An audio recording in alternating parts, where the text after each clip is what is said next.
என்ன பண்றது பக்கத்துல காமிக்கிறேன். ஸ்டூவை இருங்க, அப்பத்தை கூட வச்சு திங்கல, வெறும் ஸ்டூவை வச்சு மட்டும் உறிஞ்சி குடிக்கிறாரு.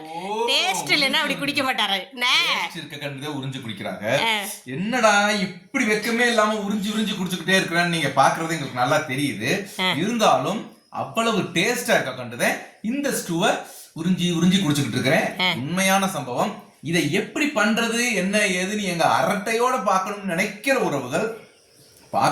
உறவுகள்ங்க போய் இந்த வீடியோக்கு கீழே டிஸ்கிரிப்ஷன்ல அந்த வீடியோட லிங்க் கொடுத்துருக்கேன். டச் பண்ணி போய் விருப்பம் இருந்தால் பாருங்க. அதாவது இந்த உருளைக்கிழங்கு போட்ட ஸ்டூவும் இந்த அப்பமும் இந்த வெள்ளாப்பமும் எப்படி செய்வது என்னவென்று நாங்க போட்டிருக்கோம். என்ன முறைக்கிறீங்க? உறிஞ்சுங்க ரைட், அடிச்சுடுங்க. யாரும் பார்க்கல, எல்லாரும் கண்ணை முடிக்குங்க. அவர் அடிச்சுடுங்க. சாப்பாடு விஷயத்துல வெக்கமாவது ரோசமாவது இல்ல என்ன. அதாவது வெக்கப்படாம சாப்பிட்டவே வயிறு நிரப்பான், வெக்கத்தோட சாப்பிடுறவன் அரை வயிறா தான் வருவான். அதாவது பந்திக்கு போகும்போது வெக்கத்தை யோசிக்க கூடாது, வயிற்ற மட்டும் யோசிச்சு வயிறு நிறைய சாப்பிட்டு வந்துடணும்.